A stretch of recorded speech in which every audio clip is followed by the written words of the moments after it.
everyone, welcome back to my class. This is Rumana Ali, and in the last class we have studied about the sexual reproduction in plants, and in that process we have seen that flower is a reproductive part that helps in carrying out the sexual reproduction in the plants. So let us talk about the life cycle of a flowering plant.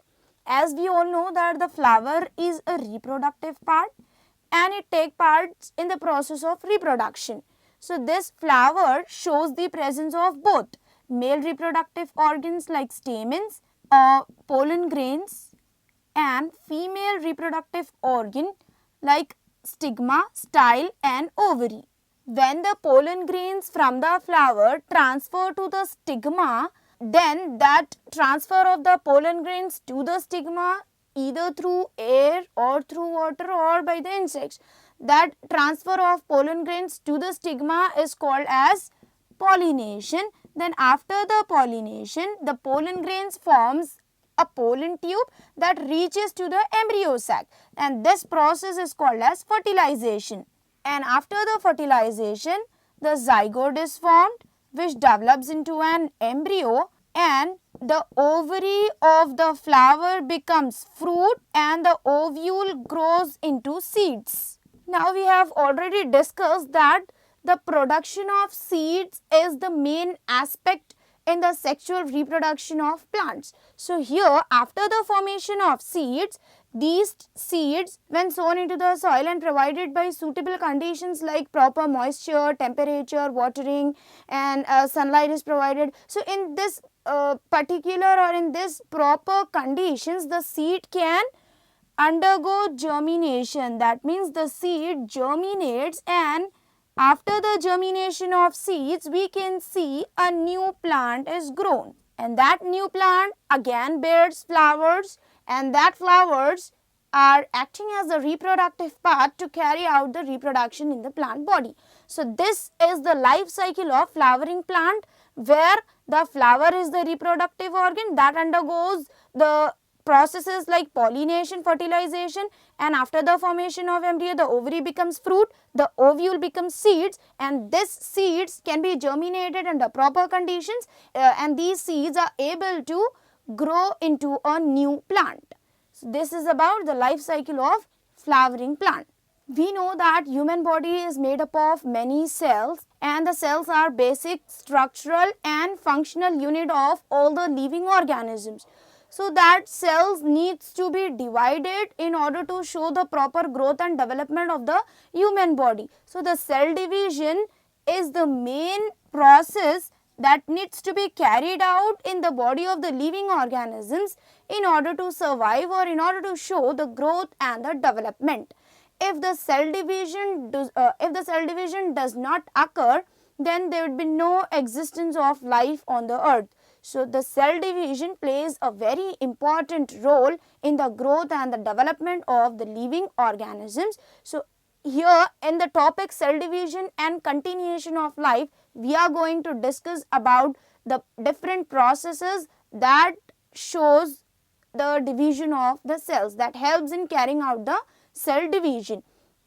In the year 1852, German scientist named Robert Remarque, he observed an embryo in order to understand the process of cell division, and after the observation of an embryo, he said that the cell division is a process which is similar to that of the binary fission. We have already discussed about the binary fission. Binary fission is nothing but the splitting of a parent cell into the daughter cells or into the offsprings. So in that way the cell division occurs, he said, but he unable to claim that there is material which is present in the nucleus and that material is divided for the process of cell division. There is a necessity of the division of material which is present in the nucleus in order to carry out the process of cell division. So in the year 1879, a scientist named Walther Fleming, he observed many plants and animal cells to understand the process of cell division, and he made the remarkable observations, and he described that there is a thread-like or string-like material present in the nucleus which needs to be divided for carrying out the process of cell division, and that thread-like material which is present in the nucleus is called as chromosome. The name of this thread-like material is given as chromosome by other scientists. Walther Fleming just explained that there is a thread-like material which is present in the nucleus and it is divided for the cell division, and Walther Fleming also said that this thread-like material, that means the chromosome, shows the double nature, that is, it is found in pairs. The chromosomes are present in the pairs. When we look at the structure of the cell, a nucleus is present which is a very important part of the cell, and inside the nucleus we can find some thread-like structures, and these thread-like structures are called as chromosomes. To understand the cell division, we have to study the structure of chromosome first. So, when we observe the structure of chromosome, we can see the presence of chromatids. The two chromatids can be linked with each other by a center, and this center portion is called as centromere. Inside the chromatids, the genetic material is present, which is nothing but DNA, and this is called as chromosome. So, this is the structure of chromosome where we can see the long arms and short arms. These long arms and short arms are called as chromatids, and here at the center we can find a round structure which is called as centromere, and inside the chromosome the genetic material DNA is present. Now this Walther Fleming, he said that the thread-like material which is called as chromosome, it divides and then the cell division can take place. In the year 1866, a scientist named Gregor Mendel, he did many experiments, and he did one experiment with a pea plant, and by conducting that experiment he described that the genetic material which is present inside the chromosome is responsible for showing the characteristics of the organism. So Walther Fleming is a scientist who made remarkable observation, and he said that the cell division can take place by the splitting of a thread-like material which is called as chromosome. As the thread-like material is splitting longitudinally, this is present equally, or it is divided equally and is distributed equally to the offsprings. And as this thread-like material is splitting, Walther Fleming named this type of cell division as mitosis, because the mitos means thread. So in this way, the name mitosis is defined or is given by a scientist, Walther Fleming. And one more scientist named Wilhelm Rox, he said that there are some heritable elements that are present in the chromosomes, and this is the rediscovery of a scientist named Gregor Mendel. In 1866, Mendel have conducted some experiment by using a pea plant, and he has given some papers that explains the presence of heritable elements in the thread-like structures, and that heritable elements which are present in the chromosomes are responsible for showing the characteristics of an organism. So by this, one point is clear that the chromosomes shows the genetic material or the heritable elements in it, and that heritable elements are responsible for showing the characteristic of an organism. That means the characteristics of an organism can be transferred from parent to the offsprings through the chromosomes. So by these observations that are carried by different scientists, we came to know that a thread-like structure is present inside the nucleus which is called as chromosome, and that chromosome splits longitudinally and shows the division of the genetic material, after which the cell division can take place. Scientists described that the mitotic division takes place in the various parts of the human beings for the growth and the development, but in some parts or in some cells the mitotic division doesn't occur. There are some cells which are called as reproductive cells. So for the formation of reproductive cells, another type of cell division takes place, and that cell division is called as meiosis. So through meiosis, the reproductive cells are divided and they form the daughter cells. When we talk about the mitosis, mitosis is a process in which the cell or the parent cell divides and gives two daughter cells. And we know that in our body, each cell contains 23 pairs of chromosomes. And as the parent cell contains 23 pairs of chromosomes, after the mitotic division, the daughter cells which are formed by the mitotic division, they also possess 23 pairs of chromosomes. But in case of reproductive cells that are produced through meiosis, the reproductive cells, sperm in males and egg cells in the females.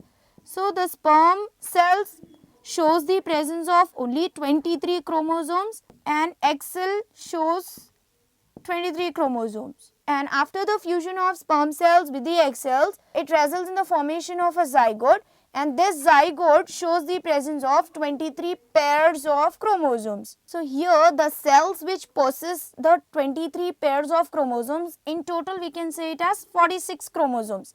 So the cells which shows the presence of 46 chromosomes, they are called as diploid cells, or it is represented as 2n. And the cells which shows the presence of only 23 chromosomes, the chromosomes becomes halved in the meiotic cell division. So the reproductive cells like sperm and the egg cells shows half of the chromosome, that is 23 chromosomes, and this half of the chromosomes is represented as n, and the cells which possess the 23 chromosomes in it are called as haploid cell. If the sperm cell and the egg cell divides through mitotic division, then there would be a chance of the production of zygote showing the presence of 92 chromosomes. Here if we take 46 chromosomes of sperm cells and 46 chromosomes of egg cells, if they fuse, then it results in the formation of 92 chromosomes, and then in the next generation it may become 184 chromosomes. So this is not feasible. That is the reason the reproductive cells like sperm and the egg cell contains half number of the chromosomes. The chromosomes becomes halved, and when this sperm cell and the egg cell undergoes the fusion, that it results in the formation of zygote, which shows the presence of 23 pairs of chromosomes, and in this way the number of the chromosomes remains constant. Let us discuss about the cell division in human beings. After fertilization, we know that the zygote is formed, and this zygote develops into an embryo becomes fetus, and this fetus grows into a young baby. So this growth pattern can be maintained by the continuous cell division.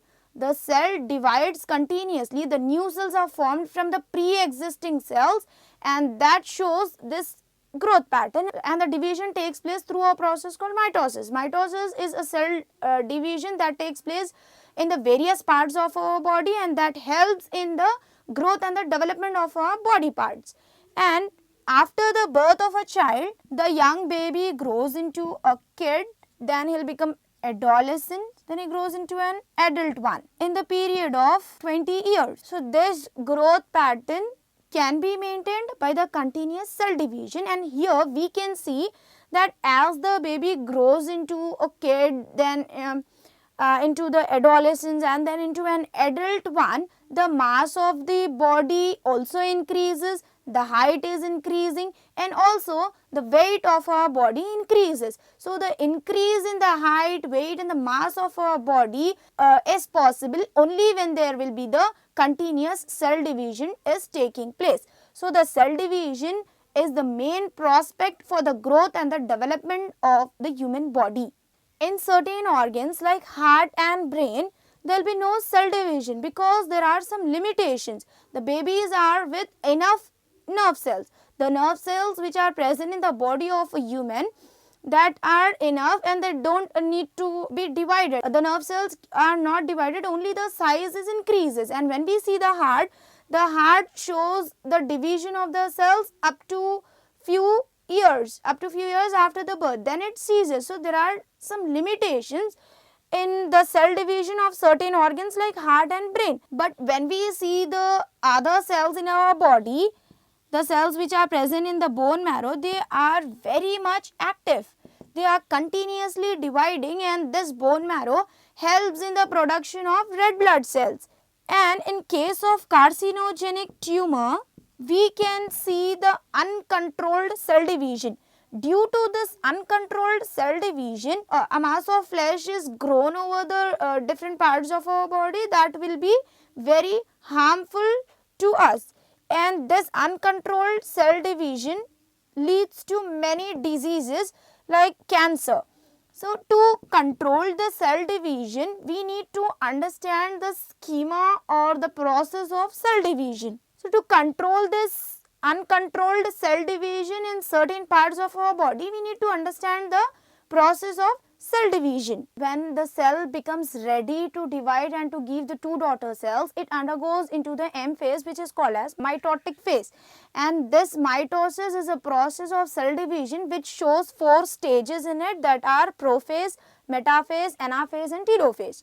Here this is a cell and this one is a nucleus, and inside the nucleus we can find the material which is called as chromosome. Near to the nucleus, some organelles are present which are called as centrosome, and this organelle containing some rod-like structures, and these rod-like structures are called as centrioles. So, these are the parts that involved in carrying out the process of mitosis. Here, when the cell undergoes into a stage called prophase, then the chromatin fibers or the chromosomes which are present in the cell, they are condensed. They split longitudinally and form chromatids. This structure is called as chromatids, and these chromatids are attached by the centromere, this round structure which attaches the chromatids to each other.